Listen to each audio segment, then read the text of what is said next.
libres, y con los buenos presagios de la primera sesión que tuvimos de este seminario Libertades en Riesgo, nos toca hoy la segunda. En aquella ocasión, pues con la magnífica exposición de los ponentes y también con el interés del público, algo pues siempre capital, tenía que ver con la perspectiva jurídica, y hoy nos toca una colindante con los derechos humanos, cuya realización tenemos que agradecer por partida doble a Amnistía Internacional de Santander, por partida doble porque son los que están aquí y van a hacerlo, y también porque son los que se han ocupado materialmente de financiar el acto. Entonces, desde Libres ya tenemos este doble agradecimiento. Bueno, desde el punto de vista personal, pues contamos para la intervención con Gabriel Diego, del grupo local, que nos va a contar un poco las actividades que tiene aquí, y nos va también a transmitir algunas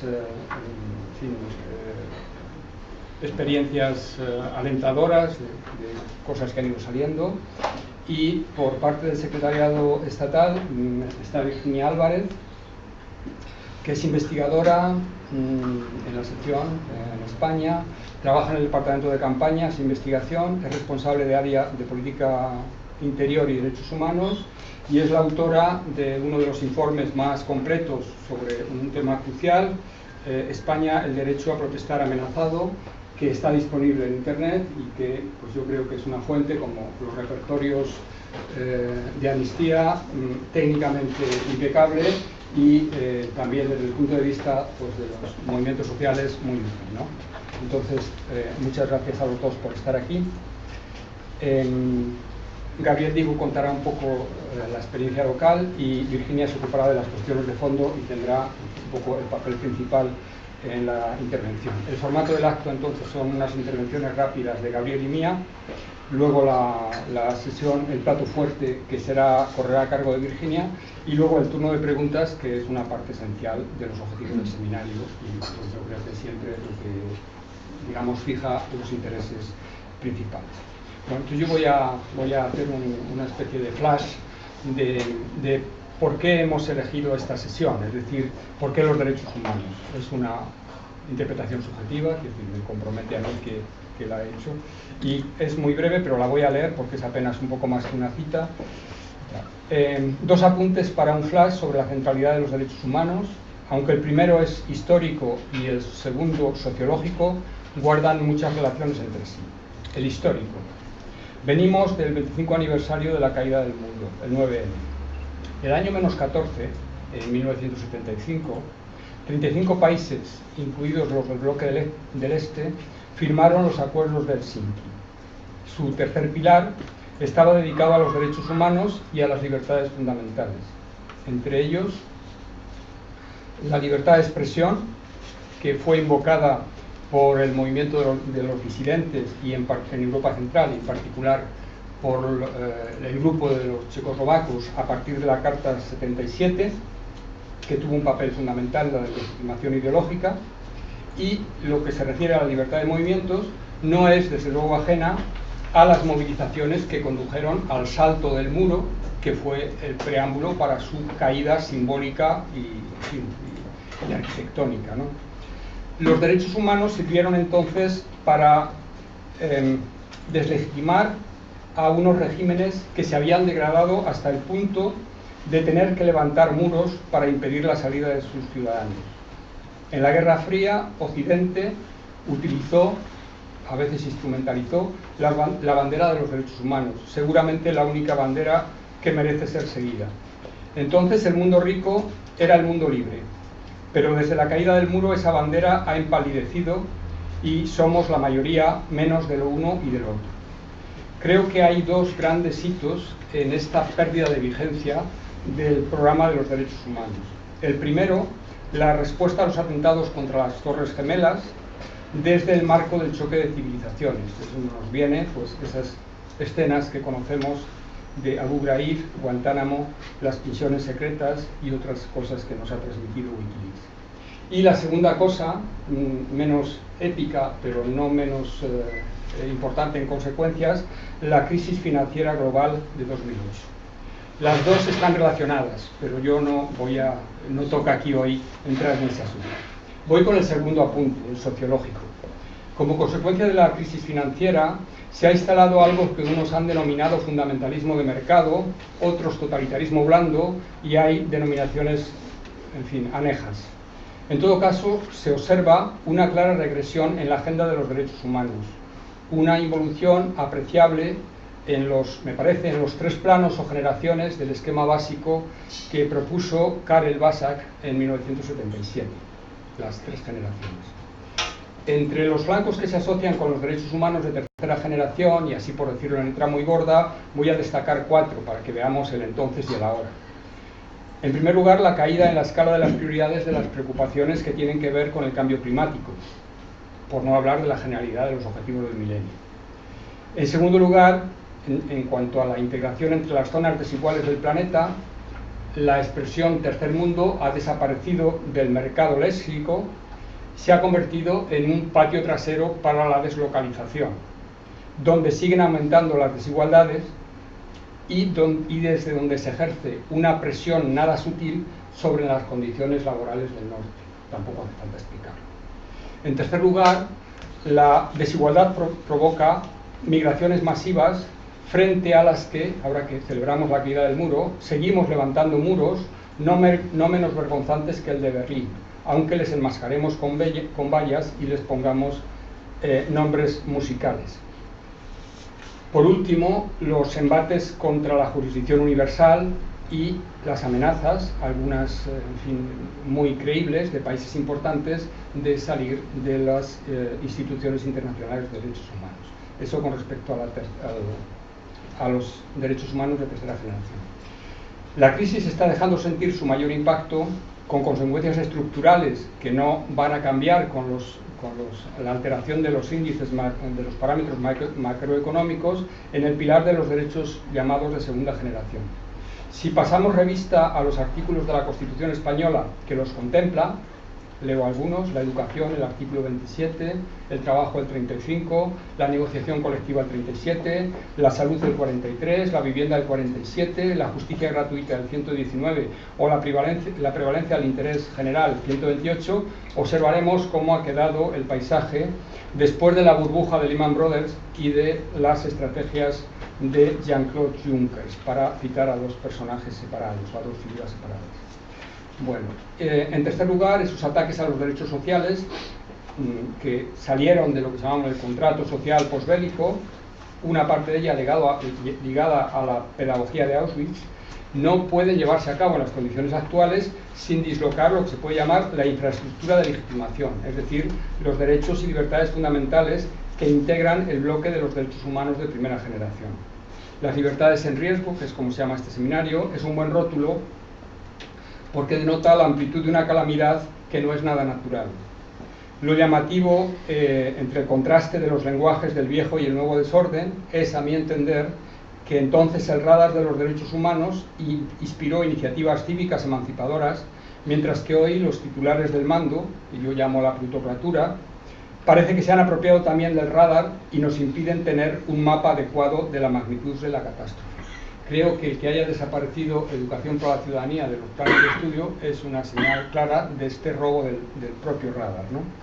En definitiva, y termino, creo que podemos recuperar la bandera de los derechos humanos para diagnosticar y combatir los males que se amparan en ideologías que no quieren reconocerse como tales y que se revisten de los oropeles del procedimentalismo democrático, mientras destruyen su sustancia. Bueno, y con esto termino aquí mi arrebato de telonero sobre la vigencia cívica de los derechos humanos y dejo la palabra a quien tienen que hablarnos de la sustancia de ello. Entonces le toca ahora a Gabriel. Muchas gracias. Martín, yo sinceramente tengo muy poco que contar. Lo que me interesa es dejar tiempo para que Virginia, que es lo que más nos puede aportar, conocer más en profundidad el tema, pues nos pueda aportar sus conocimientos, su visión del tema, y luego podamos tener un espacio para el debate. Simplemente, bueno, pues como todos sabemos, a raíz de la crisis de 2008 a nivel mundial, que quizás se cegó de una manera muy especial en nuestro país, La respuesta de los gobiernos, de nuestro gobierno en especial, ya sabemos cuál ha sido, actuar a base de recortes, medidas económicas que han supuesto recortes en los derechos económicos y sociales básicos, como el derecho a la salud, la vivienda, la educación, y desde un primer momento Amnistía ha venido manifestando públicamente su oposición a estos recortes, porque nosotros consideramos que lo que no se puede hacer es combatir la crisis a base de recortar derechos humanos. Ya en febrero del 2012, Amnistía, junto con otros dos grupos de derechos humanos, envió una carta al presidente Rajoy.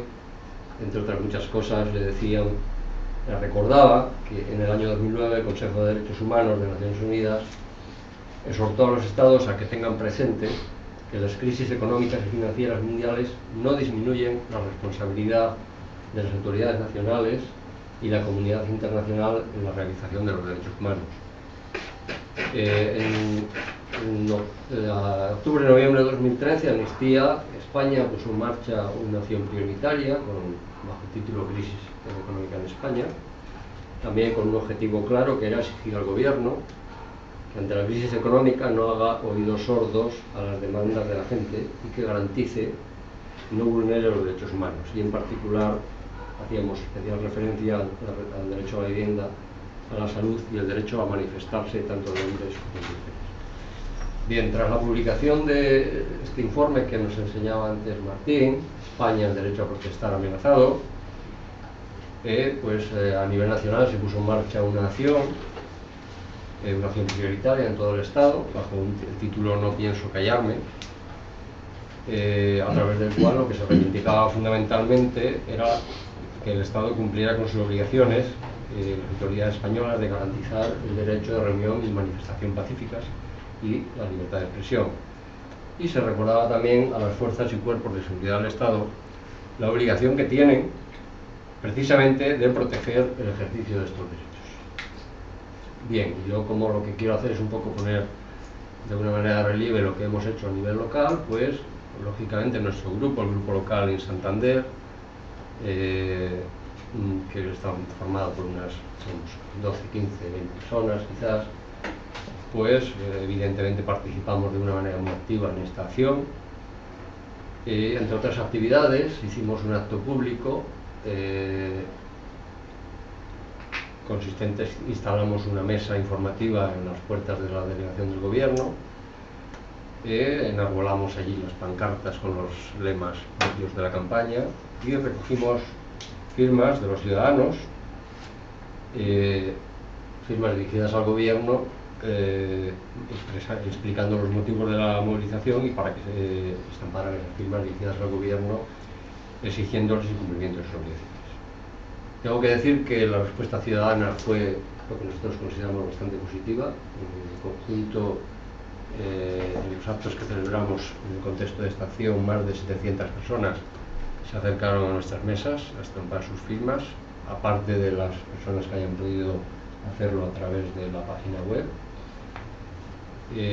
Todo ello, tengo que decir, unido a la respuesta que en líneas generales venimos obteniendo en otro tipo de acciones que llevamos a cabo en nuestra región,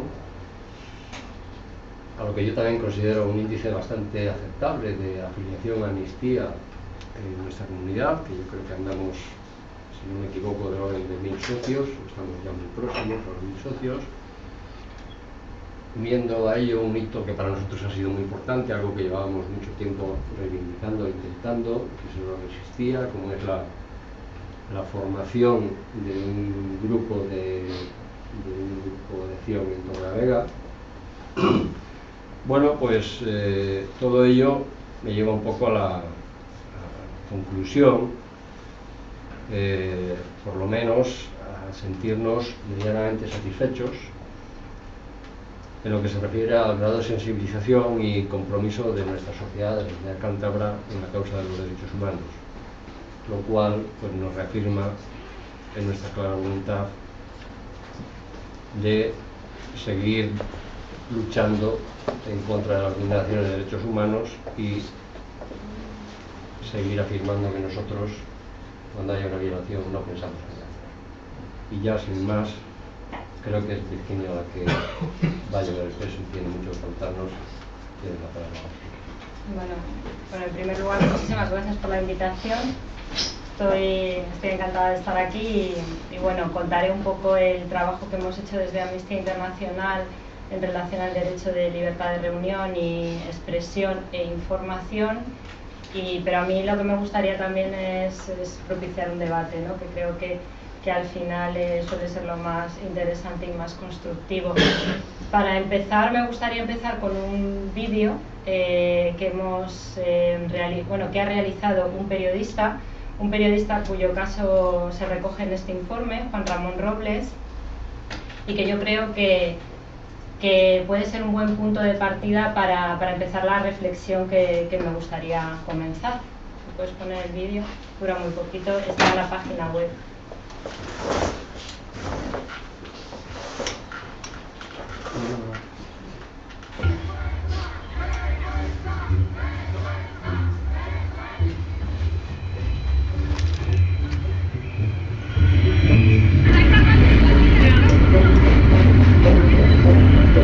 Y luego fue un robo. ¡Fuera! ¡Fuera!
Bueno.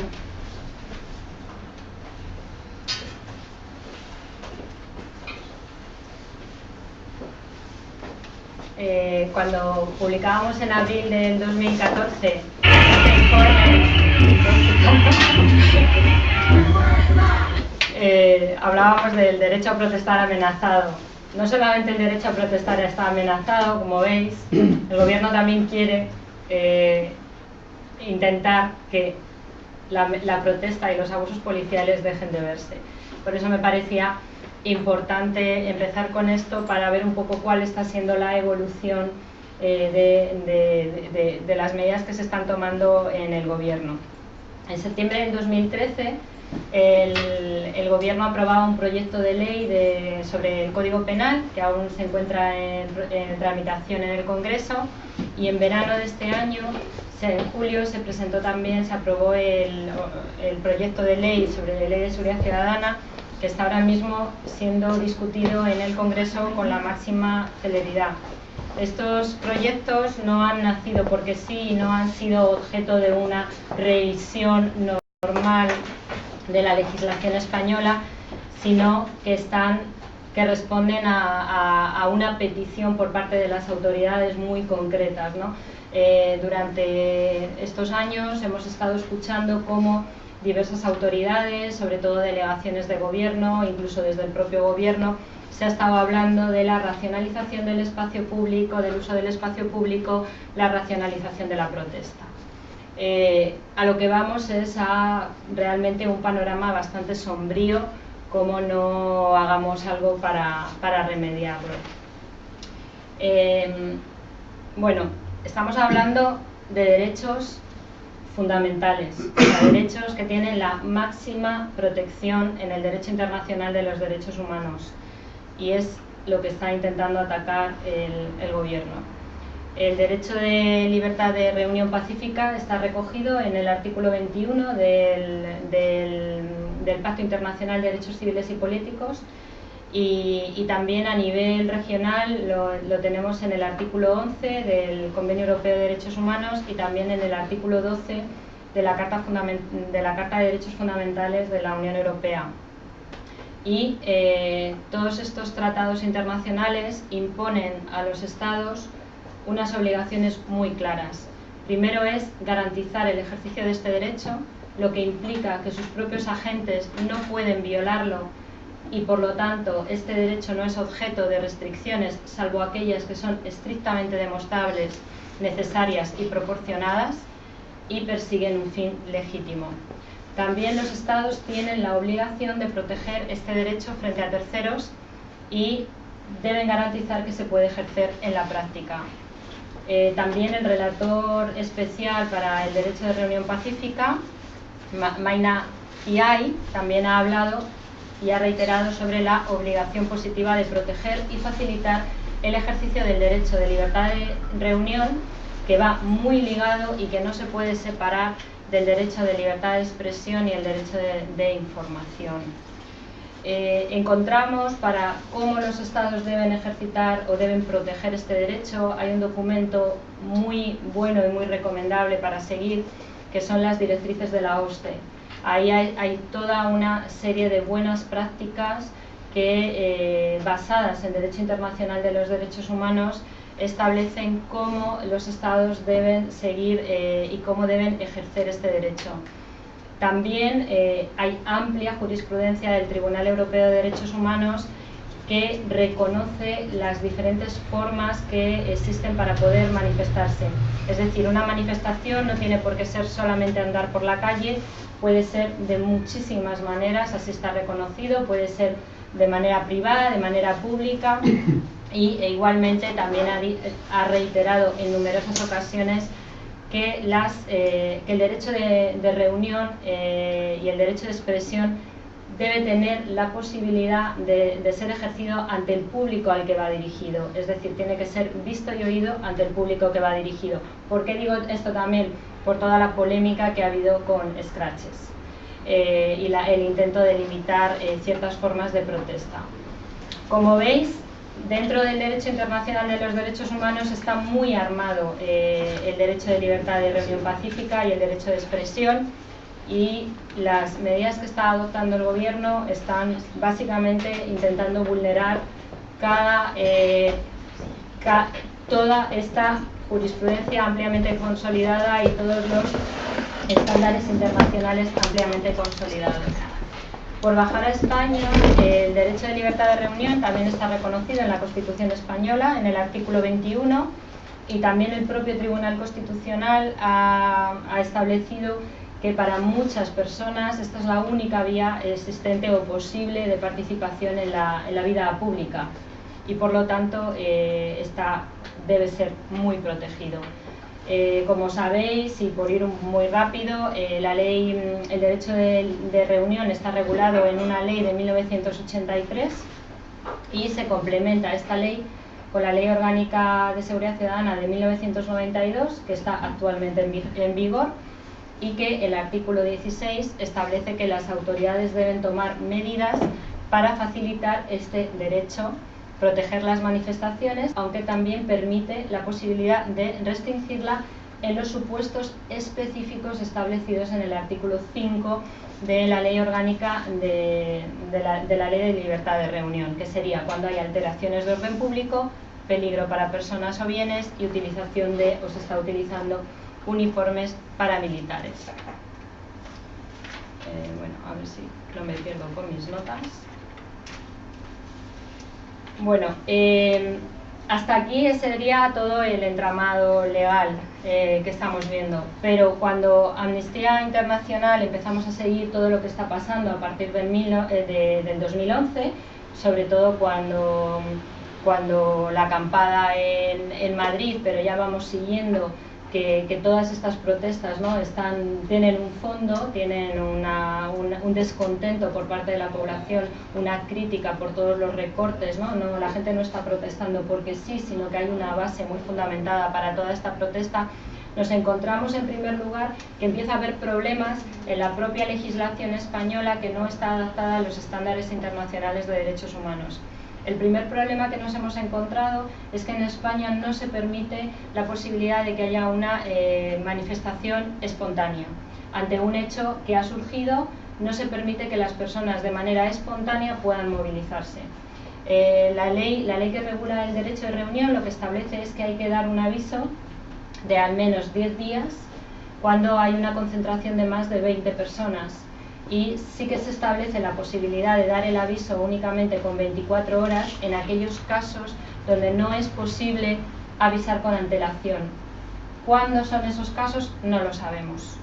Hay por lo tanto un vacío legal y hay una interpretación por parte del Tribunal Constitucional muy restrictiva. En nuestra opinión, esto está totalmente en contra de los estándares internacionales de derechos humanos, que han establecido que el mero hecho de no... Primero, estamos hablando de comunicación, nunca autorización, y en segundo lugar, el propio Tribunal de Estrasburgo, el Tribunal Europeo de Derechos Humanos, ha dicho en numerosas ocasiones que el hecho de que no se haya notificado no puede ser motivo para sancionar o para disolver una manifestación siempre y cuando se desarrolle de manera pacífica. Segundo problema que nos estamos encontrando en España, que esta exigencia de notificación lo que se está convirtiendo es en una autorización encubierta, lo cual también es contrario totalmente a los estándares internacionales de derechos humanos, limita de manera desproporcionada el derecho de reunión pacífica. Y a partir de aquí ya podemos ver toda la sarta de, en nuestra opinión, violaciones de derechos humanos que se producen cuando las personas quieren manifestarse. Durante el tiempo que hemos estado investigando, nos hemos encontrado a personas que han sido sancionadas simplemente por pasar por donde había una manifestación. Como os decía antes, la Ley de Seguridad Ciudadana complementa la Ley de Libertad de Reunión porque también establece todas las sanciones a aquellas conductas no permitidas. Y nos encontramos con una gran arbitrariedad por parte de la policía. Por lo tanto, nos hemos encontrado pues con multas por casi siempre desobediencia a la autoridad o altercado o desorden público, ¿no? Y bueno, con muchísima arbitrariedad. Arbitrariedad que hasta ahora estaba en cierta manera siendo regulada por los jueces, y lo digo porque me parece importante, ¿no? Había casos que no, pero ha habido otros casos, por ejemplo, todo el tema de scratches, que de momento son considerados como delitos, han tenido la posibilidad de que un juez haya podido ponderar los derechos, ¿no? El derecho de libertad de reunión, el derecho de intimidad que tiene la persona. Y casi siempre ha primado el derecho de libertad de reunión pacífica por, repito, la importancia que tiene este derecho, porque es una de las principales vías de participación en la vida pública. Bueno, cuando hemos hecho esta investigación nos hemos encontrado pues muchísimos casos en los que se ha multado a las personas por estar en manifestaciones no autorizadas, y lo digo así porque así nos lo hemos encontrado en los propios expedientes administrativos en los que se está confundiendo cuando está prohibido autorizar una manifestación, únicamente se puede notificar. También nos hemos encontrado casos de denuncias falsas, casos de abuso de autoridad, y ya podemos empezar a hablar de todos los problemas de uso excesivo de la fuerza, ¿no? Aquí ya lo enlazamos también con otra preocupación que siempre ha tenido Amnistía Internacional, que es la falta de mecanismos adecuados para investigar los abusos policiales que terminan en una impunidad de facto de los agentes.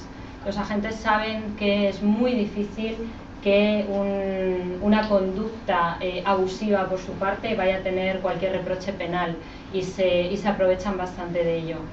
También aquellos que queráis profundizar un poco más en el informe, o si luego en el debate queréis que profundice un poco más, pues nos hemos encontrado casos en los que no solamente ha habido impunidad cuando se ha utilizado material antidisturbio de manera totalmente desproporcionada. Por ejemplo, está el caso de Consuelo Baudín. Consuelo Baudín era una de estas personas que comentaba antes que pasaba por allí. Vivía en la Castellana y quiso mostrar su solidaridad en la marcha de los mineros. Bajó a la calle, se dirigió a unos policías y les dijo: lo que les está pasando a ellos nos puede pasar también a nosotros. Y disparó un policía una pelota de goma que la dio en un riñón y la tuvo en la UBI durante más de un mes y ha quedado con graves secuelas. Bueno, a pesar de las imágenes, a pesar de los testimonios, el caso fue archivado, fue sobreseído porque ni el juez ni el fiscal hicieron la más mínima investigación. Incluso tenemos el escrito del fiscal que dice que sería muy injusto castigar a todo un colectivo por la acción de una sola persona. Por supuesto, no ha habido ningún tipo de asunción de responsabilidad por parte del Ministerio del Interior, que aún en abril, no sé hoy, pero en abril, que fue cuando cerramos el informe, negaba que hubiera habido ningún herido grave en aquella manifestación, a pesar del parte del SAMUR y a pesar de que esta persona fue ingresada y que quedó clarísimo que el impacto había sido de una pelota de goma. Tenemos otro ejemplo también muy reciente y que seguramente muchos conozcáis también, que es el caso de Esther Quintana. Esther Quintana participaba en una manifestación también con motivo de la huelga general. Hubo una pelota perdida disparada por un mozo de escuadra en una situación totalmente innecesaria, porque no había ningún tipo de altercado en ese momento que indicara a la policía que debía actuar, y como consecuencia de ello ha perdido un ojo. El caso está todavía bajo investigación judicial, pero seguimos sin que la Generalitat quiera asumir ningún tipo de responsabilidad por lo ocurrido. Bueno, a partir de aquí, ¿cuál ha sido la respuesta del Gobierno a todo lo que está ocurriendo?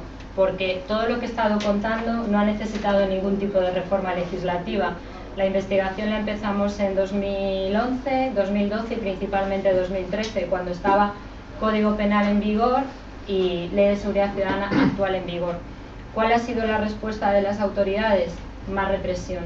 Más represión a través de la vía legislativa. Ahora mismo el Código Penal, el proyecto de Código Penal que está en el Congreso y que, bueno, está parado, no sabemos muy bien, las informaciones que tenemos es que quizá lo quieren reformar por partes, lo que prevé es endurecer muchísimo más todos los delitos que tienen que ver con alteración de orden público. Por ejemplo, una de las cosas que pretenden tipificar como delito es invadir o ocupar oficinas. A todos nos viene rápidamente la idea de por qué lo quieren hacer, ¿no?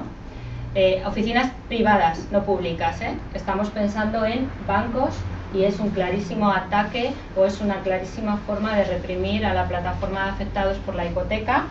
O también lo que quieren es introducir quieren equiparar, que incluso el propio Consejo General del Poder Judicial les ha dado un toque, quieren equiparar actos no violentos como es la resistencia pacífica a resistencia activa.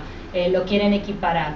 Todos también tenemos en mente, ¿no?, las imágenes de personas que se sientan en el suelo o que intentan impedir un desahucio. A partir de ahí va a ser muy fácil poder ir contra estas personas que intentan de esta manera defender derechos legítimos.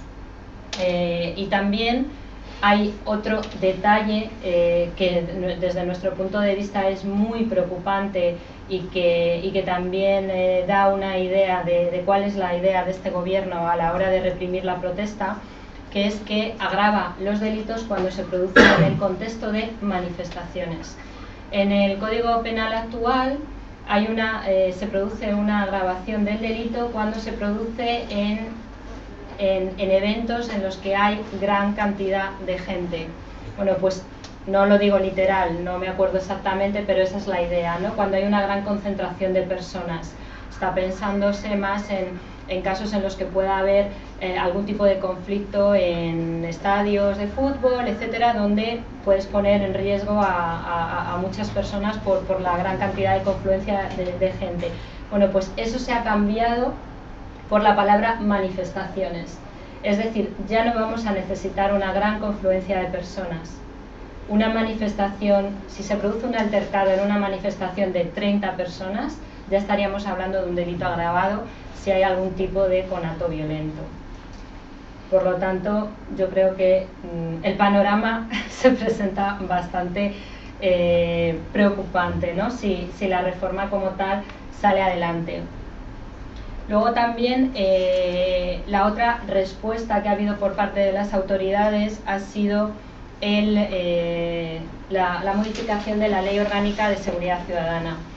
Amnistía Internacional en este informe sí que quería una modificación de la Ley Orgánica de Seguridad Ciudadana por todo lo que he estado contando anteriormente, ¿no? Por la arbitrariedad de la policía, por la posibilidad de multar a personas que no estaban realizando ningún tipo de acto violento, etcétera, etcétera. Pero nos hemos encontrado con una modificación que para nada habíamos soñado. Como anécdota os diré que uno de los principales problemas que veíamos en todo esto era la propia ley que regula el derecho de reunión. Pero cuando estábamos en la mesa, todas las personas que pensamos en campaña y pensamos en cuáles deberían ser las recomendaciones, decíamos, no podemos pedir que se modifique la ley de libertad de reunión, porque como les digamos eso y nos tomen la palabra, no sabemos lo que puede pasar, ¿no? Entonces teníamos esa duda, pero por ejemplo, todo el tema de la regulación de manifestaciones y el encorsetamiento que hay actualmente debería ser visto dentro de la ley que regula la libertad de reunión, que además debería ser revisada a mejor porque es el mejor signo de salud democrática, ¿no? El que las personas puedan manifestarse libremente, puedan reunirse libremente sin apenas ningún tipo de requisito de notificación, y además teniendo en cuenta que con todas las nuevas tecnologías pues se hace un poco absurdo, ¿no? Lo que estaba previsto en el 83, que también hablábamos de otros tiempos. Bueno, desde el primer momento en que Amnistía Internacional tiene el texto de la Ley de Seguridad Ciudadana, empezamos un diálogo con el gobierno. Os diré que el primer texto era infumable. O sea, realmente yo recuerdo en una reunión que tuvimos con el secretario de Estado de Seguridad, en el que le dijimos que esa ley no iba a superar ningún test de derecho internacional porque violaba derecho internacional, violaba el derecho de reunión, pero en lo más básico.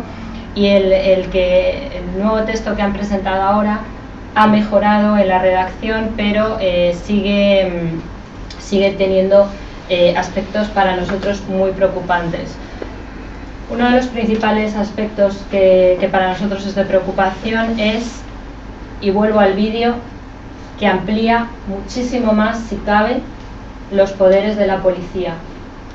Esto se ha hecho con la ley actual y, como veis, pegan con total impunidad a las personas, a los periodistas que están grabando sus actuaciones. Pues lo que pretende hacer ahora mismo el gobierno es ampliar aún más los poderes de la policía en materia de prevención, identificación y disolución de manifestaciones. Y desde nuestro punto de vista, tal y como está redactada la ley, plantea problemas de proporcionalidad, necesidad y legalidad. También esta nueva ley lo que hace es tipificar nuevas formas de conducta que están directamente relacionadas con la protesta social. Y la primera pregunta que nos tenemos que hacer cuando se produce la modificación de un texto legislativo: ¿cuál es la necesidad? La propia exposición de motivos de la ley, ¿no?, dice que es una demanda de la sociedad que necesita esta nueva ley. Bueno, pues según los propios datos del Ministerio del Interior, en 2013 hubo más de 33.000 manifestaciones en España y solamente hubo que intervenir, la policía tuvo que intervenir porque según ellos hubo violencia en el 0,97% de los casos. Según los propios datos que también nos facilita el propio Ministerio del Interior, en 2014 hasta el 31 de marzo hubo casi 11.000 manifestaciones y de ellas solamente hubo que intervenir en el 0,57% de los casos. Ante la primera pregunta sobre que hablábamos, ¿no?, de lo que tiene que responder una reforma legislativa, que es proporcionalidad, necesidad y legalidad, bueno, necesidad ninguna. No hay ninguna necesidad para intentar reprimir aún más, si cabe, el ejercicio del derecho de reunión pacífica.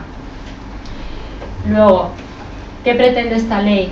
¿Mayor reproche sancionador? Por supuesto. Una de las cosas que nos intentó vender el anterior ministro de Justicia era que la Ley de Seguridad Ciudadana debía ser modificada como consecuencia de la modificación del Código Penal. Una de las cosas que nos intentó vender como un acto de progreso fue la despenalización de las faltas. Como sabéis, en el nuevo Código Penal desaparecen las faltas. Por lo tanto, se trataba de quitar del Código Penal conductas que no tenían tal entidad y no tenían tal gravedad.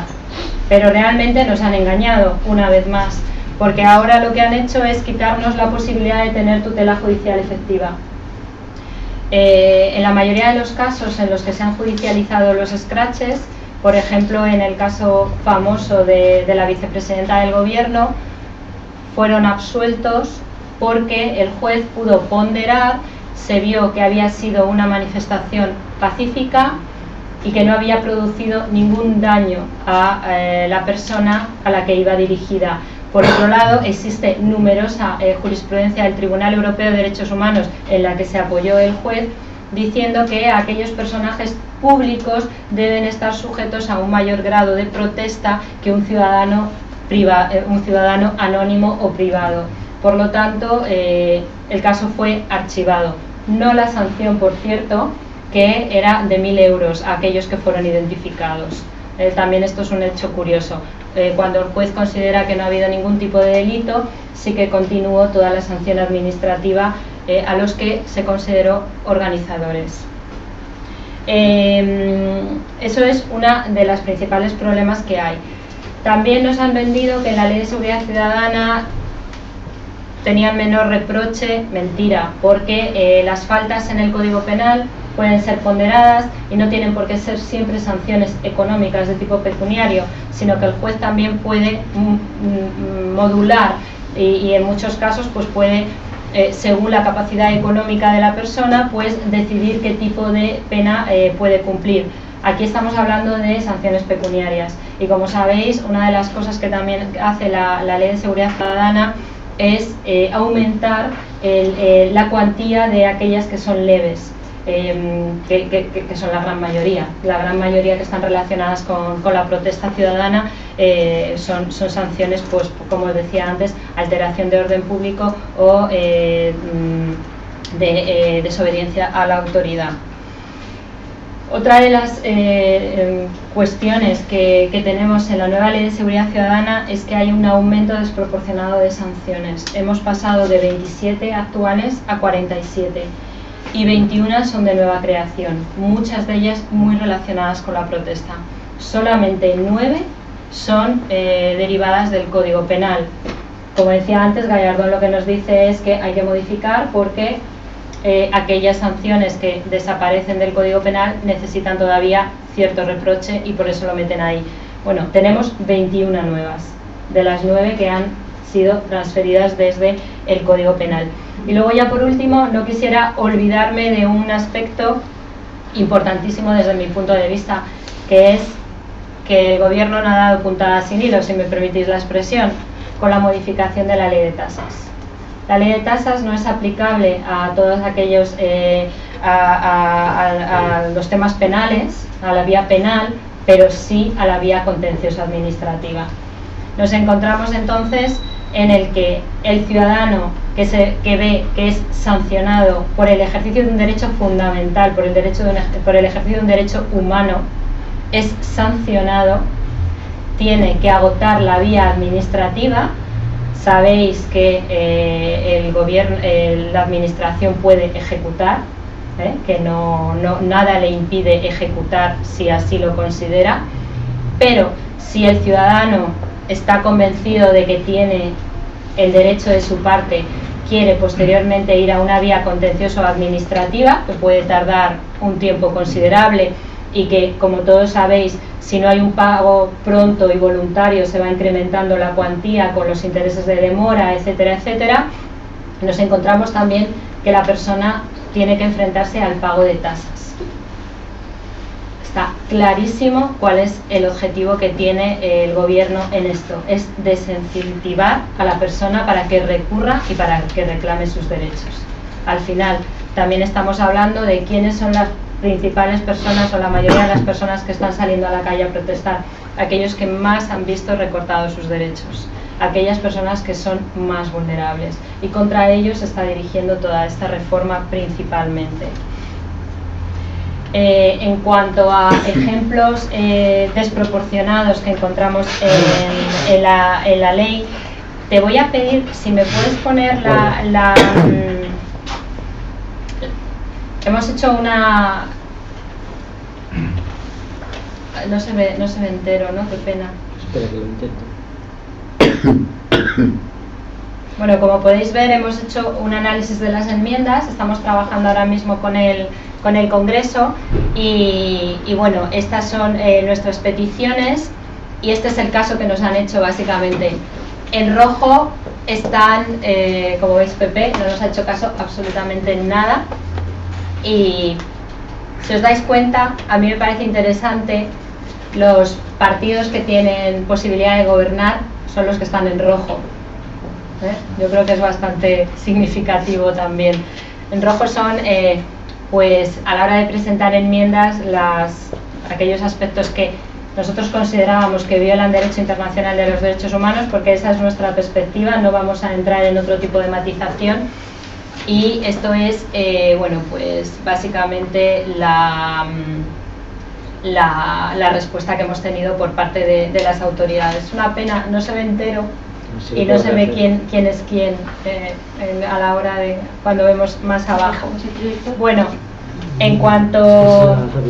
Voy a intentar arreglarla mientras hablas. Vale, sí, porque esto es para el final, simplemente mientras voy hablando. En cuanto a los ejemplos de uso desproporcionado de los poderes de la policía, una de las lo nuevo que se introduce es la posibilidad de restringir el tránsito y controles en la vía pública, en la que estamos pasando de que la policía tiene la posibilidad de hacerlo cuando hay cuando existan indicios racionales de que pueda producirse esa alteración. Actualmente, aunque no lo cumplan, la ley lo que establece es que tiene que haber una alteración efectiva para poder intervenir. Bueno, pues esta ley lo que da es el poder a la policía a decidir cuándo ellos creen que se va a producir esa alteración para intervenir. O sea, sin comentarios. Por otro lado, también el poder de disolver manifestaciones ha mejorado, pero también me gustaría deciros como anécdota que en el primer redactado del anteproyecto de ley, una de las cosas que había desaparecido de la Ley de Seguridad Ciudadana era la obligación de la policía de proteger la celebración de manifestaciones. La verdad es que eso fue algo que también el Consejo General, nosotros lo dijimos y también lo dijo el Consejo General del Poder Judicial, ¿no? Y que es el ABC también por eso he querido antes dar un poco el marco internacional de los derechos humanos, lo han vuelto a introducir, pero yo creo que viendo el global de la ley tampoco es que se lo tomen muy en serio.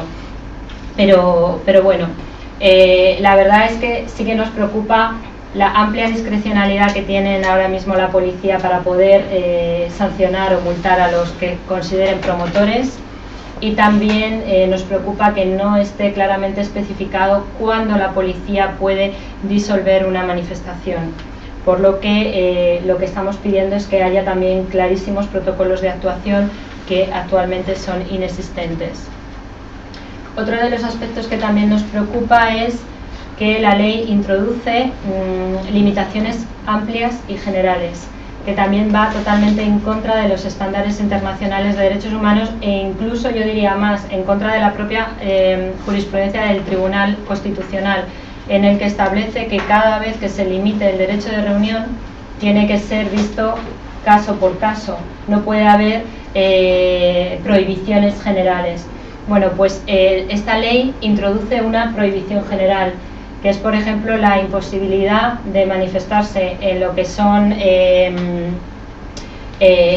instalaciones consideradas de interés, y más importante desde mi punto de vista, y que también tiene unos claros destinatarios.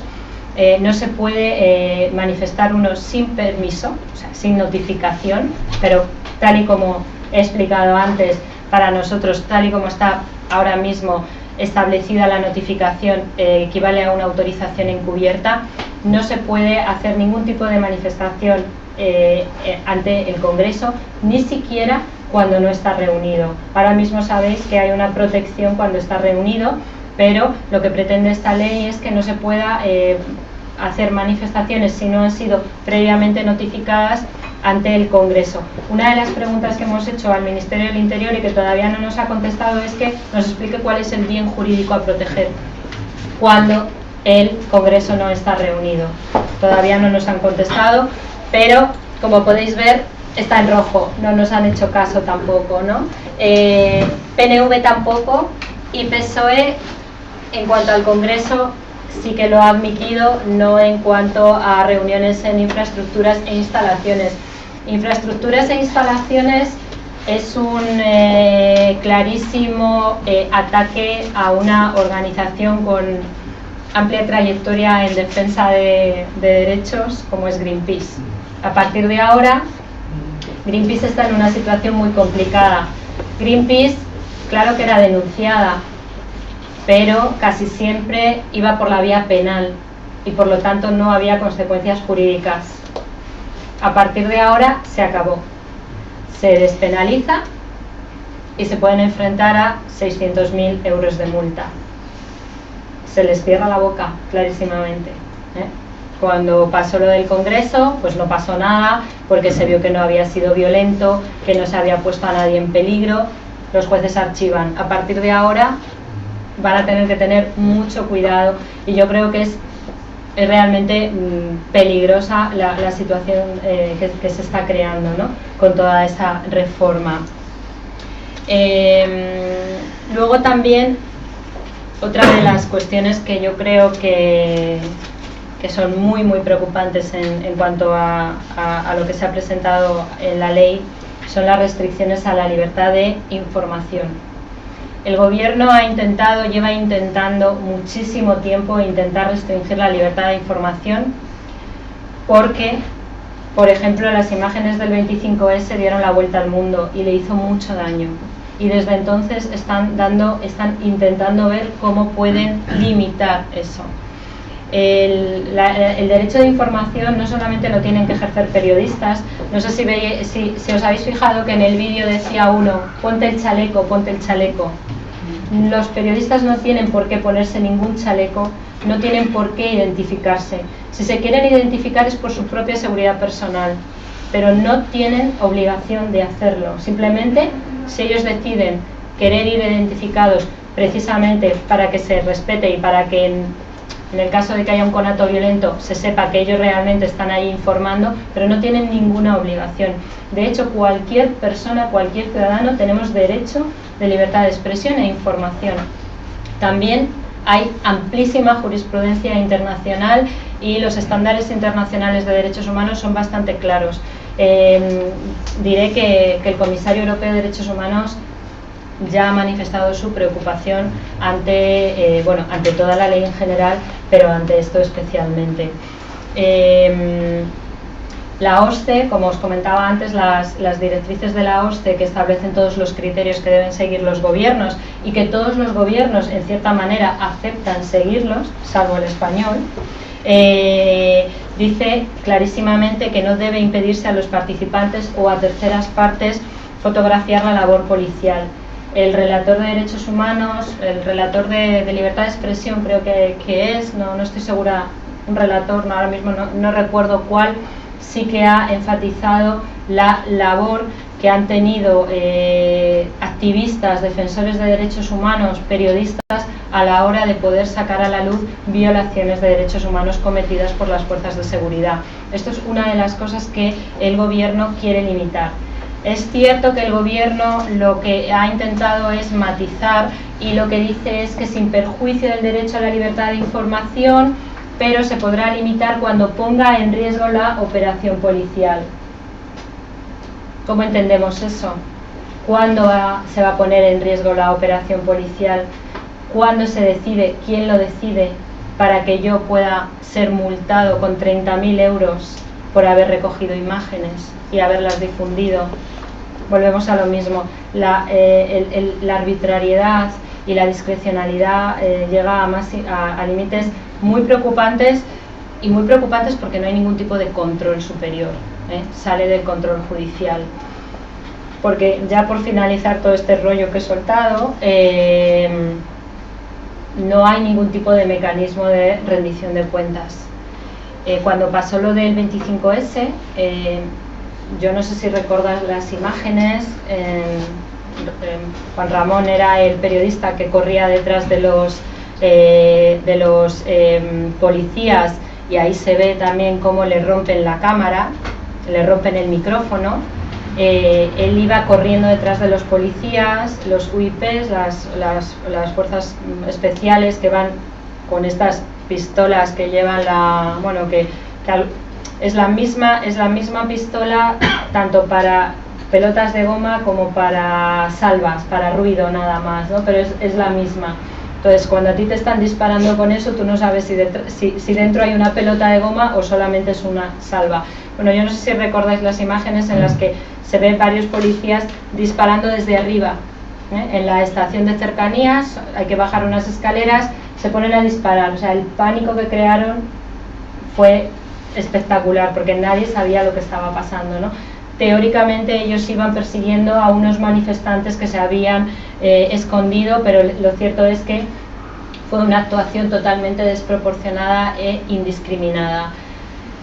Pues hubo una investigación, según nos anunció el gobierno. Amnistía Internacional recogió más de 60.000 firmas pidiendo que hubiera una investigación de los hechos y que se depurara responsabilidades. A la tercera carta que enviamos nos contestaron que había habido una investigación, pero hemos tenido que hacer un acto de fe, porque nadie ha podido ver ningún papel, ni sabemos cuáles han sido los procedimientos y los mecanismos que se han seguido para esa realización de esa investigación, que por supuesto concluyó con que la actuación policial había sido totalmente necesaria y proporcionada. Bueno, también sin comentarios, ¿no? La indefensión que tenemos ante esto es grande, porque una de las principales peticiones que estamos haciendo desde Amnistía Internacional desde hace mucho tiempo es que, como ocurre en otros países europeos, porque cuando hablamos con políticos es que nos miran como si estuviéramos locos, pero Inglaterra lo tiene, Francia lo tiene, Holanda lo tiene, Dinamarca lo tiene. No perfecto, pero lo tienen mecanismos independientes de investigación cuando se producen abusos policiales. Bueno, pues esto, que no es tan raro en otros países europeos, aquí cuando hablamos con sus señorías se llevan todas las manos a la cabeza, ¿no? Y lo que dicen es que para eso están los jueces. Bueno, también estamos viendo cómo se están encargando de alejar cada vez más a los jueces del posible control de los abusos que cometen. Y esto es básicamente el panorama, por mi parte, bastante negro, lamento decirlo, que tenemos, y desde luego desde Amnistía Internacional estamos poniendo toda la carne en el asador, estamos intentando movilizar al máximo de gente posible. Tenemos toda la información que queráis, la tenemos en internet. Aparte de este informe, que bueno, que es un poco los informes al uso de Amnistía Internacional, donde intentamos documentar las violaciones de derechos humanos con los casos y siempre desde una comparativa con el derecho internacional de los derechos humanos. Para aquellos que estéis más interesados un poco en ir más en profundidad, también hemos analizado los dos textos desde un punto de vista jurídico, como el texto de la Ley de Seguridad Ciudadana y también el Código Penal, donde aquí vais a ver pues con muchísimo más detalle lo que os he intentado contar así brevemente. Muchísimas gracias.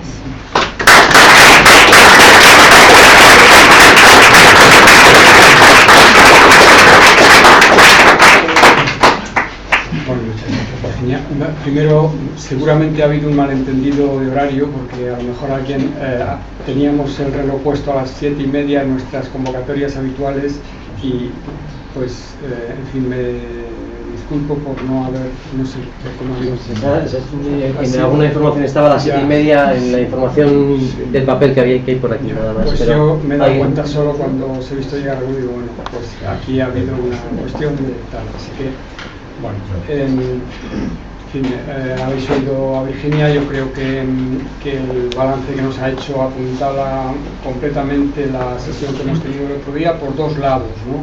Por el lado del enfoque comparativo, que es una cuestión interesante, porque a veces parece que estamos como analizando las cosas en sobricismo y bueno, ¿qué les habrá pasado a estos en la coordenada 23? ¿no? Pues sencillamente, en fin, se trata de tener unos parámetros que son unos estándares internacionalmente aceptados y en los que manifiestamente pues no estamos a la altura. Y la otra parte en la que yo creo que nos ha ido muy bien también ha sido este conjunto de casuísticas para ilustrar todos esos procesos y ver que efectivamente no son, digamos, imaginaciones de mentes calenturientas, sino que se está sufriendo, que hay personas que lo están sufriendo en su carne y que está afectando tremendamente pues, en fin, a las condiciones de vida más elementales de las personas. Entonces ahora pues pasamos a la parte más interesante, que es las preguntas, los comentarios y las sugerencias que vamos a hacer. Bueno, pues, ¿me empiezas tú? Yo, no sé. Bueno, aparte de que esto es una película de miedo y yo creo que a nadie se le escapa que lo que se quiere evolucionar es el primer estado fascista, llámese como se quiera y bajo lo que se quiera.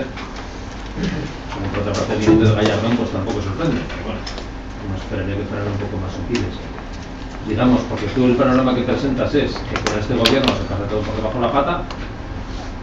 No sabemos qué va a pasar si este gobierno sigue en el poder, pues se lo digo lo peor. Pero no sabemos tampoco lo que va a pasar si pierde el poder, porque es lo que más preocupa todavía. Entonces, digamos, para pararlo esto, ¿qué barreras?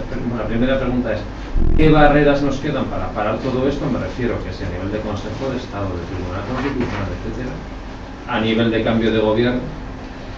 Y la otra segunda pregunta, que sea como un poco más personal, porque digamos que esta gente que son policías y que hacen estas cosas tan terribles son gente normal. Quiere decir, cuando se quitan el uniforme también les han bajado el sueldo, también les han recortado no sé qué, también ven la tele, tienen hijos en díscolos. Entonces, ¿cómo se llega o cómo hemos llegado hasta aquí? Porque entiendo yo que el mismo policía hace 4 años es el que hay ahora, o no sé, o sea, ¿cómo se ha llegado a esto, a que una persona sea capaz de disparar contra una multitud así a lo tonto, con el miedo que eso genera y con el riesgo que tiene? Esas dos preguntas. Bueno, en relación a lo que me comentabas de los partidos políticos, yo con intención he puesto esa última diapositiva para que veamos que el Partido Popular efectivamente es el que más está apostando por una restricción de derechos, pero no es el único. A la hora de la protesta social y a la hora de reivindicar derechos molesta a todos, y a todos los que tienen algún tipo de posibilidad de gobierno o que se ven alternativa, pues no hemos tenido tanta aceptación por su parte. Yo llevo trabajando en Amnistía Internacional 10 años, 11 años ya. Llevo trabajando con políticos ese mismo tiempo y he pedido lo mismo al Partido Socialista. El Partido Socialista no vivió con la intensidad que se ha vivido la crisis económica, pero yo creo que es un problema. Yo creo que la única manera es intentar reivindicar el cumplimiento estricto del derecho internacional, y desde Amnistía Internacional, pues no sé si Tribunal Constitucional, porque desde nuestro punto de vista no deja de ser también quizá no una opción válida, porque analizando su propia jurisprudencia o analizando la jurisprudencia del Tribunal Supremo sí que tiene una sentencia que además está siendo utilizada por el gobierno, en la que dice que la ausencia de notificación equivale a una prohibición, lo cual es tremendo, ¿no? Que se llegue a este tipo de razonamiento totalmente contrario a los estándares internacionales de derechos humanos, porque es que no hay que ser un experto, que ellos lo son, es que haces una mínima búsqueda en Google y te salen muchas sentencias y muchos estándares internacionales, ¿no? Porque lo que decía antes, es un derecho, el derecho de libertad de reunión ha sido un derecho muy protegido, porque es un derecho que está muy relacionado a la vida, a la participación democrática, ¿no? en una sociedad. No tengo la respuesta. Por nuestra parte, pues sí que estamos pensando en lo que nosotros llamamos litigio estratégico, que es intentar sacar los casos al ámbito internacional. ¿Qué pasa con esto? Bueno, pues que el nivel de compromiso del gobierno a la hora de aceptar lo que se le dice por parte de tribunales o de organismos internacionales es muy pequeño. Quitando el Tribunal Europeo de Derechos Humanos, el resto de dictámenes, condenas, no dejan de ser una condena moral, no tiene ningún tipo de efecto ante el gobierno. Entonces, bueno, pues también tiene una capacidad limitada. Sí les puede doler en el conjunto de lo que comentabas antes, ¿no? Los países occidentales, o los que siempre han sido abanderados de los derechos humanos, pues a lo mejor ahí se pueden avergonzar, pero sí que es cierto que en el 2001 se produjo un punto de inflexión también, ¿no? Y ha habido medidas cada vez más regresivas, no solamente en España, sino en toda Europa, ¿no? A partir de Torres Gemelas, ya me baila las cifras. En cuanto a los policías, pues para esta investigación yo hablé con muchísimos policías y es lo que tú dices, son personas normales y corrientes, y algunas tienen serios problemas a la hora de tener que acatar este tipo de órdenes. La UIP es un organismo bastante especial, en el que la selección es bastante especial también, y donde si no cumples órdenes estás fuera. Digamos que es dentro de la policía son pues un cuerpo más privilegiado, ganan más dinero y están más protegidos.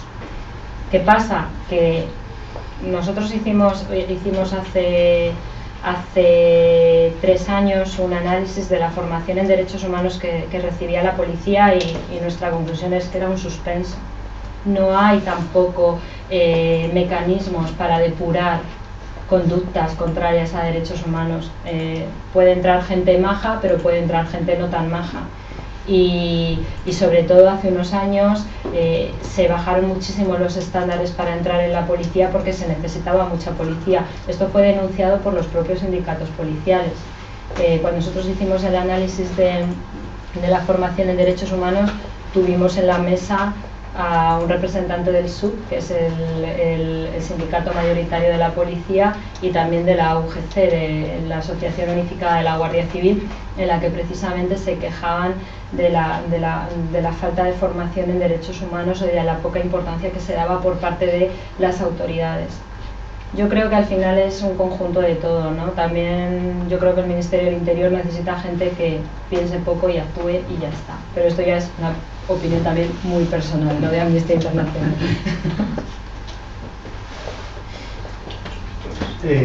A ver, bueno, agradecerte tu intervención, ¿no? Y tu trabajo. A ver, yo tengo varias cosas por ahí. así en plan práctico, las OIP sí les han puesto en la espalda unos números y unas letras muy grandes. Pero claro, esto no es efectivo nada más que para justificarse ellos, porque claro, cuando te están sacudiendo no le vas a decir, oiga, por favor, se le da la vuelta para que le vea el número. Entonces, pienso que habría que exigirles el número en el frente y en el casco. ¿Y cómo está el tema? Sé que bueno, está muy mal, de los derechos que tenemos de exigirle su identificación. Enséñeme su placa o identifíquese, ¿no? Eso por una parte. Si nos podrías precisar también cómo está y cómo se plantea que esté exactamente la cuestión de poderles filmar, de poderles fotografiar, de poderles filmar. Por otra parte, no quiero monopolizar tampoco, pero bueno, yo te suelto 4 cosas y luego veremos. Por otra parte, me gustaría saber, la jurisprudencia sobre los scratches es mayoritaria a la sentencia que se dio con el caso de Santa María o no. O sea, mayoritariamente los jueces están aceptando que los scratches son no violentos, son absolutamente legítimos, o ha sido una anécdota la de este juez y la jurisprudencia mayoritaria está en el otro sentido. Me gustaría saber si tienes información. Otra cosa, el pago de las tasas en los contenciosos administrativos, nos podemos acoger a justicia gratuita como cuando pedimos abogado de oficio y pedir reducción o congelación de tasas por ausencia de capacidad económica o no. Luego, en cuanto a los mecanismos de control a la policía, si habéis determinado ya bautizar o estructurar cómo se podría hacer, lo mismo que tenemos un defensor del pueblo, un defensor del menor, tal, ya definir, darle un nombre y a ver, y cómo exigir y cómo reivindicar la creación de un organismo autónomo, independiente, de control. Y bueno, ya tengo alguna más, pero bueno, lo dejamos para el final si se puede. Vale, en cuanto a los números de identificación, bueno, es un avance, pero sí, estoy de acuerdo que están en la espalda y que cuando te están pegando te están pegando de frente. Y luego hay otro problema más, el número que llevan no se corresponde a su número real, es el número de la unidad. Entonces no identifica al policía. ¿Cuál sería la ventaja? Que va a ser un poco más complicado por parte de los jueces decir que no se puede identificar al policía, porque una de las cosas que vienen diciendo los jueces es que en mi opinión no es cierta, porque si ellos quieren pueden exigir que el Ministerio del Interior identifique momento, unidad y interrogar a todos, pero yo creo que con este número y con cámaras en la calle, porque una cosa es que no te dejen filmar, pero que no me digan que no estamos siendo filmados por todas partes, y a esas cámaras sí que puede tener acceso el Poder Judicial, entonces los jueces. Entonces yo la única ventaja que le veo es eso, efectivamente lo ideal sería como los bobbies que llevan el número aquí en el casco, ¿no? Pero bueno, todavía estamos, ha sido por lo menos un avance, porque hasta el 2013 no había absolutamente nada. Tengo aquí identificación, pero no sé qué. No, la filmación. Lo de la filmación. El orden de lo que te he dicho, sí. Lo de la filmación es un poco lo que he comentado. Ahora mismo, tal y como está la ley, lo que establece es que, a ver, para no equivocarme,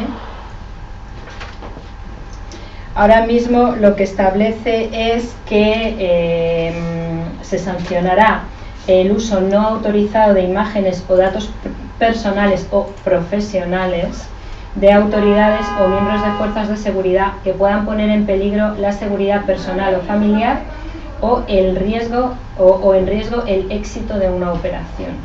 Nadie duda que los policías tienen derecho a la intimidad y a su propia imagen cuando están en su faceta privada y personal, pero desde luego no tienen ese derecho cuando están en una actuación policial, y ese es el principal problema. El principal problema es que entendemos que es que se ponga en riesgo el éxito de una operación. Es lo que comentaba antes, ¿quién lo decide? Arbitrariedad total. Entonces ahora mismo está así y estamos hablando de una sanción administrativa, es decir, no tenemos a un juez que pondere. Es una sanción administrativa, entonces yo te multo con 30.000 euros, si no me quieres, si me pagas rápidamente te voy a hacer una reducción del 50%, pero si te enrocas, pues el 20%. Tienes un recargo, y cuando llegues a los jueces de lo contencioso administrativo, pues posiblemente la respuesta no sea muy positiva. En cuanto a lo que me decías de jurisprudencia, pues tampoco hemos hecho un análisis muy detallado de esto. Yo creo que ha habido una corriente mayoritaria en cuanto a los casos que se han dado de scratches, de dejarlo en nada. Hubo una sentencia de un juzgado del País Vasco que sí que consideró que se podía limitar unos metros, pero tampoco es que yo me haya hecho un análisis, pero yo creo que la corriente ha sido por los casos que han sido más conocidos, porque tampoco he ido haciendo una búsqueda de otros muchos casos. Pero yo creo que los jueces siempre han tenido una tendencia a primar el derecho de libertad de reunión pacífica como norma general. En cuanto a los tribunales contenciosos administrativos, pues yo creo que ahí ya a lo mejor la cosa cambia bastante. Porque supongo que todos sabéis que en el ámbito administrativo hay una presunción de veracidad de la policía, cosa que no existe en el ámbito penal. Entonces, normalmente ahí la respuesta judicial posiblemente no sea de la misma manera que está siendo en el ámbito penal, en el que en muchísimos casos, cuando ha habido denuncias por parte de la policía por temas de injurias, insultos, tal y cual, al final ha quedado en nada. Y yo creo también que esta es la respuesta del gobierno a que no tiene el apoyo de los jueces penales. Te lo quito y punto. Entonces, ¿me estás dando problemas con este tipo de cosas? Pues lo saco del ámbito penal. Creo que no están tan preocupados con los jueces contencioso administrativo por eso. También te diré que en el ámbito penal yo creo que gran parte o por lo menos por la experiencia que tengo de 10 años trabajando en este tema, gran parte de la impunidad que tienen los policías es por la falta de diligencia por parte de los jueces. Si los jueces penales empezaran a investigar y empezaran a sancionar a policías, otra cosa pasaría. Yo creo que muy pocos jueces finalmente se atreven a meterse en esto. He hablado con jueces y muchos nos dicen que al fin y al cabo tienen que trabajar con ellos, porque no existe una verdadera policía judicial. Bueno, podemos entenderlo como excusa, podemos entenderlo como no lo sé, para mí no es una justificación ni muchísimo menos, pero también son los déficits que hay, ¿no?, en el sistema. En cuanto a tasas, yo creo que en este caso no, y si hay alguien aquí que entienda más, por favor que me corrija, porque el tema no lo tengo estudiado en profundidad, pero por lo que he visto no se aplicaría el tema de justicia gratuita, porque no eres realmente acusado, estás ejerciendo tú la acusación. La justicia gratuita, lo que está previsto ahora mismo es, creo que se va a reconocer para víctimas de violencia de género, personas discapacitadas y menores, en las que sí se les va a dar la opción de tener justicia gratuita cuando no se llegue a los, pues cuando tengan derecho a ella por falta de recursos económicos. Pero he visto a alguien que ha levantado la mano, yo creo que en este caso no sería aplicable. Es aplicable la justicia gratuita siempre y cuando se tenga un mínimo económico. En el administrativo se puede, incluso cuando tú estás en contra de una sanción administrativa que te han impuesto, tú no estás a favor de eso. Hay unas fases alegatorias, como hemos dicho, la previa a ir a juicio, a ir al SAT. Y esa previa no es preceptiva de abogado, entonces por eso no tiene tasa, todo. ¿Qué ocurre? Que si te estás poniendo una sanción que es muy difícil conseguir que a través de alegaciones se te revoque, se anule, es muy difícil, casos muy obvios, que muchas pruebas tienes que aportar. Para ir a juicio es preceptivo ir con abogado, estás obligando a alguien a pagar el servicio de un abogado que ha hecho la justicia gratuita. Antes se podía pedir justicia gratuita teniendo un 150% del IPREM. No han disminuido. Por eso hay mucha gente que tiene que tener una capacidad muy limitada. ¿Qué ocurre? ¿Quién está en el límite? Que tiene que pagar abogado, tasas, cuando tienes un sueldo que igual es poco más del IPREM. Pero en IPREM hablamos de 645 euros.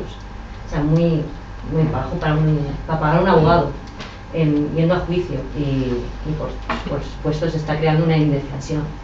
Pues las tasas, dices, hay justicia gratuita en administrativo, pero vas a conseguir esa justicia gratuita tienes que aportar muchísimas más pruebas y se está limitando la justicia gratuita al ciudadano.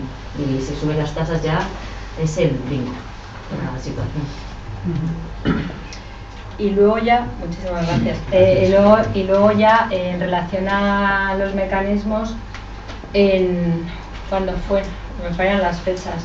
En 2008-2009 Amnistía Internacional celebró un seminario a puerta cerrada en la que trajimos expertos internacionales y en las que invitamos al gobierno y a diputados. Tengo que decir que eso fue en época socialista. El único diputado que vino fue una persona del PP. Fue el único. Los demás no se molestaron. Sí que vino policía, sí que vino algún miembro del gobierno y sí que vino también gente de Cataluña, de Mossos d'Esquadra, y también sí que hubo respuesta por parte del gobierno vasco. Y también tuvimos representantes de la Ertzaintza. Y realmente fue un seminario de unas jornadas de un día en las que se presentaron modelos de otros países. Vino una persona que trabaja en el mecanismo inglés, vino otra persona que trabaja en el mecanismo holandés y se presentaron modelos. No hay ningún tipo de voluntad política. De dónde se puede... Muchos nos han puesto el problema que de dónde lo cuelgan. A mí me da un poquito igual, porque por ejemplo el modelo inglés depende directamente del Ministerio del Interior y hay otros que dependen del Parlamento. El tema aquí es garantizar la independencia, que es la madre del cordero, yo creo, y que tenga realmente un presupuesto propio y que pueda actuar realmente con independencia. De todas maneras, el primer paso sería crear. Ya Exacto. Luego le daríamos cañas si no actúa de manera correcta. Pero claro, luego ¿realmente tenemos mecanismos independientes en España? Pues el mecanismo de prevención de la tortura, que es el Defensor del Pueblo, que se ha seguido el modelo de otros países europeos, pero cuando tenemos un mecanismo de prevención de la tortura que se denomina a sí mismo mecanismo de prevención y no sabemos de qué, pues ya puedes darte un poco la idea de la prioridad que le está dando, ¿no? y de la importancia que le da a un mandato que tiene de la firma del protocolo facultativo de la Convención contra la Tortura, ¿no? Entonces, lo importante es tener un mecanismo que realmente sea independiente y que realmente se lo crea. Y de dónde cuelga a mí me da un poco igual, pero estoy totalmente de acuerdo contigo. Lo que hay es que crearlo. En Cataluña se ha hecho, quieren volver a hacerlo, pero con el anterior gobierno sí que hubo una especie de que fue el comité de ética. El presidente era, ¿cómo se llama? Este fiscal Jiménez Villarejo. Fue el presidente y bueno, lo pasó muy mal. Lo pasó muy mal, pero alguna cosita hicieron. No era lo que nosotros queríamos, porque realmente no investigaba, pero sí que era un organismo al que le llegaban las malas prácticas e intentaban un poco pues ver lo que estaba ocurriendo. Y luego es algo que también hemos pedido en el País Vasco. Estamos intentando que, bueno, yo creo que ahora mismo en el País Vasco también se abren nuevas oportunidades porque quieren, por lo menos el gobierno manifiesta una voluntad de ¿no? Pues aprovechando todo el plan de paz y convivencia, hacerlo de manera diferente. También lo pedimos, no lo han hecho, pero bueno, estamos intentando, si no es a nivel estatal, si empieza a haber modelos a nivel autonómico. La Generalitat ha anunciado algo parecido, empezar de nuevo, porque aquel comité desapareció. Por la resistencia por parte de Mossos d'Esquadra fue brutal y al final desapareció cuando llegó CiU al poder. Algo se han planteado, no lo sé, pero bueno, sí que hubo un primer intento y yo creo que hay que valorarlo de manera positiva.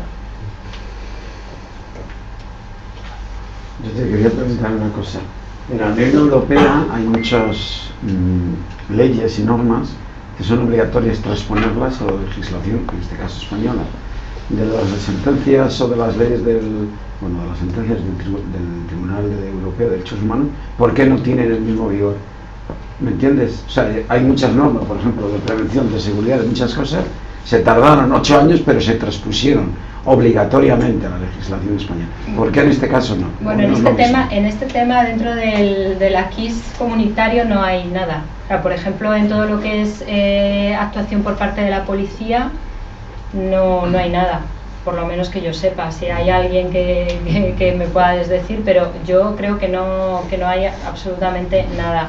Y en cuanto a las sentencias son aplicables al caso en concreto. Lo que sí que está claro es que si se sienta jurisprudencia, los tribunales aquí pues tienen en cierta manera que seguir esa jurisprudencia dada, pero si te refieres a que si ha habido una sentencia y los gobiernos estén obligados a modificar la ley en relación a eso, no es posible. O sea, si es esa tu pregunta, que no sé si sí, bueno, son dos, sí. Muy bien, lo que o sea, sería el caso sería aplicable al caso concreto, pero no habría una obligatoriedad por parte de, si ha habido una sentencia contra Reino Unido, en ese sentido, que España modificara su legislación. Y no, que yo sepa, no hay legislación, no hay ninguna directiva que en esta materia deba ser traspuesta y que tenga este tipo de obligaciones. Yo quería consultarte por el derecho a manifestación, pero en Grecia, que había un informe de Amnistía Internacional en la que se hablaba también de que se comparaba con España o entre Grecia, y si quería preguntarte qué opinión tiene Amnistía en cuanto a países europeos en comparación con España en este derecho. Y aprovecho también, igual no tiene mucha relación, pero has nombrado el derecho a la información también. Y es que está muy ahora en auge el derecho al olvido, por que ha declarado Google, ¿no? Pues ahora no se ha declarado, lo ha hecho Google, pero lo está ejerciendo, ¿no? Está decidiendo qué borra de Internet, ¿no? ¿Qué opina Amnistía Internacional en cuanto pues sí, es muy difícil, ¿no? Pero como me ha recordado el derecho a la información, ¿no? ¿Qué pasa? Sí, en cuanto a Grecia, yo la verdad es que no he seguido mucho todo el tema que está pasando en Grecia. Es decir, yo ya con España tengo suficiente. Pero el informe que te refieres no era tanto en relación a las medidas legislativas o lo que pudiera estar pasando en Grecia en cuanto a intentar impedir el derecho de manifestación, sino que era un enfoque de uso excesivo de la fuerza. Entonces lo que hacíamos era un poco una comparativa en la que recogíamos España, Rumanía y Grecia, y lo que hacíamos era denunciar cuál era la respuesta, pero desde el punto de vista de brutalidad policial, y lo que pedíamos es que hubiera unos protocolos claros de uso de la fuerza, porque realmente no hay nada, o sea, hay estándares internacionales, pero no hay nada que podamos decir que obliga a los estados a incorporar, ¿no? Y además es que estamos hablando de, bueno, pues los estándares internacionales de lo que hablan es de que tiene que haber un uso proporcional, de que debe demostrarse la necesidad. Yo creo que al final todo eso solamente funciona cuando hay mecanismos adecuados de rendición de cuentas, y un poco lo que veníamos a demostrar es que en estos 3 países no existían, ¿no? Y por eso había una arbitrariedad absoluta a la hora del uso de la fuerza. En cuanto a lo que está pasando en Grecia, tengo que decir que no lo he seguido. Lo que sí que estuve siguiendo fue un poco la falta de reparación en casos de abusos policiales, pero no te puedo decir. Sí, seguramente en nuestra página web pues haya más. Y en cuanto al derecho al olvido, yo no, vamos, esto es algo que precisamente el fin de semana pasado tuvimos una reunión de activistas de Amnistía Internacional y tuvimos una experta que nos estuvo hablando de todo esto, porque es un tema nuevo para Amnistía Internacional y en el que vamos a empezar a trabajar. Pero yo ya, que soy una, ¿cómo se dice?, ignorante tecnológica, o no sé cómo se dice todo esto, es un reto nuevo, porque es algo en lo que Amnistía no ha trabajado, pero hemos visto que hay necesidad de empezar a trabajar sobre ello y ahora mismo, de hecho, estamos planificando cuál va a ser el trabajo desde 2016 a 2019, y este tema es uno de los temas que vamos a empezar a abordar, pero yo ya he pedido que por favor formación, porque desde luego no es un tema que tenga claro. Sí que hemos tenido un caso de una persona que nos reclamó su derecho al olvido y que fue complicado, un caso que además yo participé en la elaboración, un caso de Sal en la herida. Es un informe que hicimos en el que, bueno, pues denunciábamos la impunidad policial, la falta de investigaciones efectivas, etcétera, etcétera, y esa persona nos pidió que su nombre no apareciera nunca más. Y claro, en el momento en que tú ponías su nombre en internet, salía nuestro informe y salía que había sido agredido por la policía. Y bueno, fue muy complicado y hubo que trabajar con Google, y imagínate, o sea, el problema que tienes, ¿no? Porque ¿qué haces? Retiras un informe completo. O sea, yo creo que hay muchas, aparte de lo que tú estableces de la decisión que está tomando Google, pero también hay otro tipo que era lo que nos comentaba la abogada, ¿no? Las otras aristas que no se ven, porque hasta dónde llega hasta dónde tienes tu derecho de quitarlo, ¿no? Y hasta dónde Google, pues porque por lo que nos comentó, ya te digo que yo no tengo ni idea, Google para quitarse problemas está quitando a todo el mundo, o sea, porque recibe como 30.000 peticiones diarias, por lo que nos estuvo diciendo. Claro, está saturado. Claro, Google está saturado. Está saturado, por lo que nos estuvo comentando esta abogada que es experta en estos temas. Pero claro, para nosotros no te puedes imaginar el problema que supuso eso, porque es que tenemos el informe y ¿qué haces? Retiras todo un informe por un nombre, es un PDF que, ¿sabes? Es muy complicado, es un informe del 2009, o sea, ha circulado ya lo indecible, entonces es realmente un problema, pero sí, vamos a trabajar en 2016. Quizás podamos volver a hablar y comentarte algo más. Es que la mayoría de la gente que la ha solicitado ha sido políticos. Sí. Por casos de corrupción o casos de delito. Entonces, ¿dónde entra el derecho a saber lo que ha pasado? Exacto, ¿no? Esa es otra de las cosas también que se comentaba, ¿no? ¿Dónde entra cuál es el límite del derecho? Efectivamente.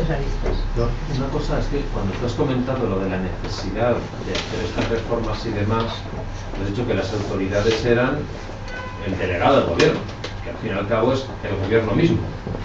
Entonces la pregunta es si socialmente de verdad existe una situación, pues eso, lo que uno pensaría que es una situación de terror generalizado, de desorden masivo, lo que sea, si existe esa percepción, porque claro, yo entiendo que desde los medios de comunicación hay interés desde hace años en crear la percepción de que esto es como el salvaje oeste, lo cual daría origen a medidas represivas más bien indiscriminadas. Pero ¿existe de verdad esa necesidad social? No, y además los datos son del propio gobierno. O sea, el gobierno cuando emprende una reforma legislativa tiene que explicar en la exposición de motivos por qué la emprende y por qué la realiza. Y una de las cuestiones que él dice es que hay una demanda de la sociedad de adaptar la ley a los nuevos tiempos, bla, bla, bla, y la necesidad de seguridad y tal y cual. Pero en julio del 2014, no te estoy hablando de hace mucho, la encuesta del CIS decía que solamente el 2,5% de la población percibía la seguridad ciudadana como problema. Quiero decir que eso, incluso el número de delitos ha bajado, ¿no parece? Exacto, no responde, pero claro, sí que no responde, pero estamos ante un gobierno que tiene mayoría absoluta y puede hacer lo que le dé la gana. Yo era sobre dos de los temas que aparecían en el cuadro de análisis de las enmiendas. Se habla del tema de trata y de devoluciones sin garantías. Era para que nos explicaras un poquitín por encima qué implica la reforma, el proyecto de ley, la reforma de ley. Bueno, las devoluciones sin garantías es algo que ha introducido el PP en las enmiendas. No está analizado en nuestro informe porque cuando nosotros lo hicimos no estaba previsto. Es algo que ha introducido el propio Partido Popular, el Grupo Popular, en una enmienda por la cual intenta modificar la ley de extranjería. Lo que introduce es la figura de rechazo, que no se sabe muy bien qué es, porque no está definida en la ley de extranjería, y básicamente lo que pretende es poder expulsar a las personas sin ningún tipo de procedimiento, para aquellas personas que no entren por puesto habilitado y entren de una manera violenta o no sé. En el fondo es eso, el fondo es intentar justificar todo lo que está pasando en Ceuta y Melilla. Cuando abren la verja y abren la puerta de las verjas y tiran a la persona al otro lado, y están los mejanis, las fuerzas auxiliares marroquíes, esperando al otro lado. Entonces lo que quieren es pues intentar legalizar eso. Desde mi punto de vista es insostenible, no tiene ningún tipo de base, porque tú puedes meter una nueva figura, llámalo rechazo, llámalo como te dé la gana, pero tienes que garantizar, tienes que tener una serie de garantías y tienes que tener un procedimiento. Y no lo hay, porque esa disposición adicional no menciona nada. Bueno, supongo que sabes, porque además Ana es vieja conocida, estuvo conmigo hace tiempo. Bueno, pues que tanto Naciones Unidas como Consejo de Europa como la propia Comisión Europea han manifestado preocupación, ¿no? Porque es una disposición de que seguir adelante vulnera derecho comunitario, y en este caso España sí que puede estar sujeta a un procedimiento sancionador por parte de la Unión Europea. En este caso sí, porque está violando derecho comunitario, ¿no? Si sigue adelante. Entonces, bueno, vamos a ver. Sí que mis informaciones es que el gobierno está trabajando mucho con el nuevo comisario de Interior, porque quien protestó fue Malmström, que ya no está de comisaria de Interior, y el nuevo comisario de Interior es griego y era el anterior ministro de Defensa de Grecia. Entonces tampoco es que sea yo muy positiva, pero en este caso sí que yo considero que lo tienen más complicado. De hecho, la información que tenemos es que quieren matizar. Pero hagan lo que hagan, yo quiero saber cómo van a garantizar una obligación que tienen, que es por lo menos en el papel, tienen que garantizar que las personas puedan pedir protección internacional y tienen derecho a tutela judicial efectiva. O sea, es que lo tienen que hacer. Entonces, porque si entran por la valla no, y si entran por la costa sí se les aplica la devolución, que realmente es la figura que deberían aplicar en todos los casos, ¿no? Y que está regulada. Y luego, en relación a lo de trata, trata ha sido modificado, y quizás sea una de las cosas que finalmente el PP acuerde negociar. En el primer redactado se preveía la posibilidad de multar en determinadas zonas que se ejerciera prostitución cerca de colegios, zonas donde hubiera niños, o sea, parques, etcétera, etcétera, se pudiera multar al usuario, o como se llame, y a la persona que estaba ejerciendo la prostitución.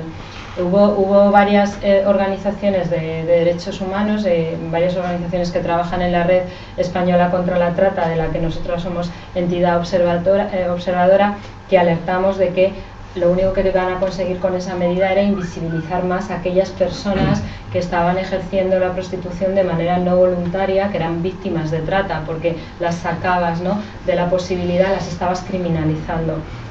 ¿Qué han hecho ahora? Lo han modificado, entonces lo que siguen castigando o siguen multando al usuario, pero no a la persona que ejerce la prostitución.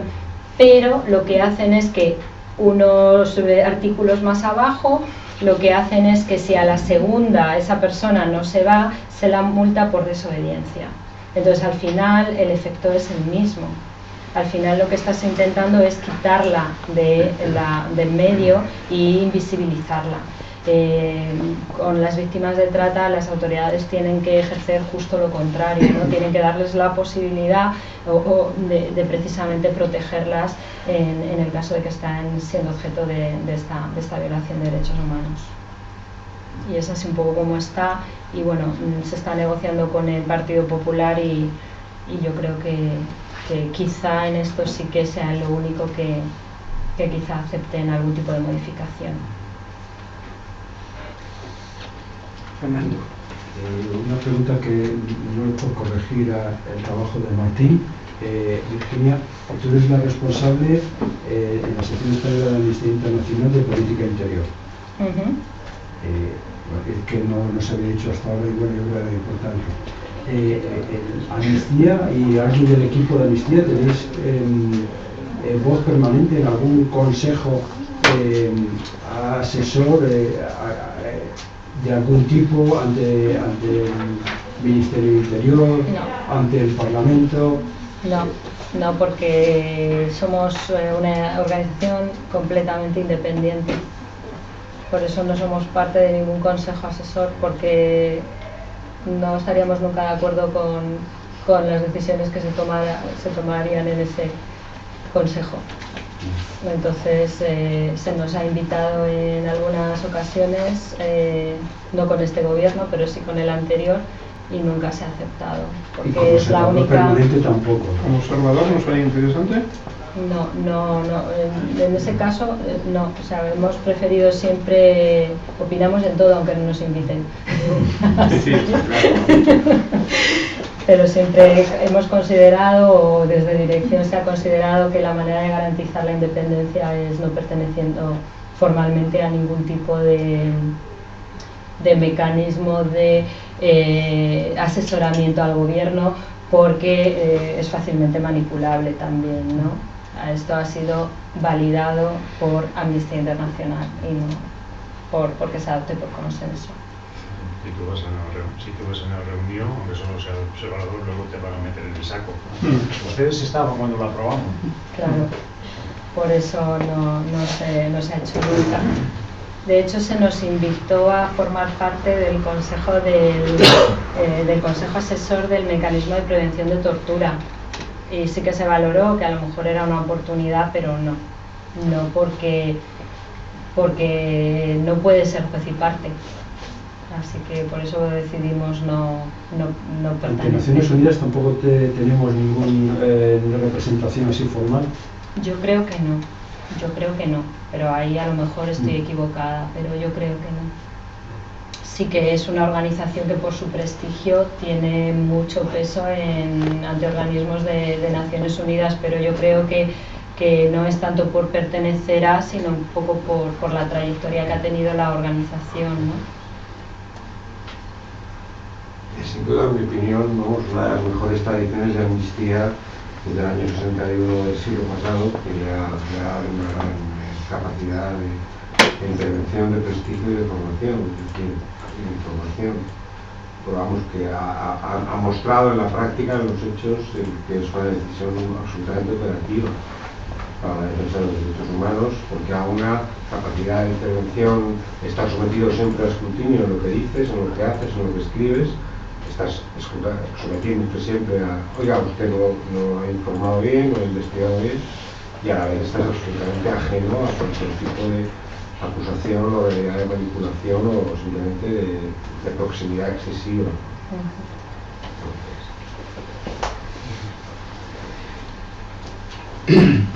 Bueno, pues si no hay más, gracias a los y a las preguntantes, gracias a Raquel por las precisiones sobre la justicia gratuita, gracias Fernando por completar mi presentación, muchas gracias sobre todo a Gabriel y al grupo de Amnistía de Santander, y las gracias sobre todo a la excelente exposición que nos ha hecho Virginia. Y recordaros que el día 28 tenemos un poco el culmen del seminario, en el que en la sesión última, del 28 a las 7, pues estarán José Manuel Martín Meden y Manuel Corbera para dar la visión desde el foco de lo político. Muchísimas gracias, Virginia.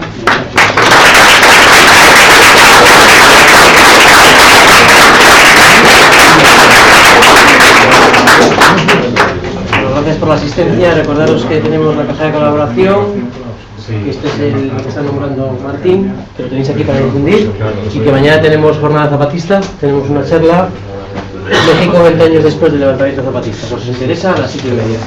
Gracias.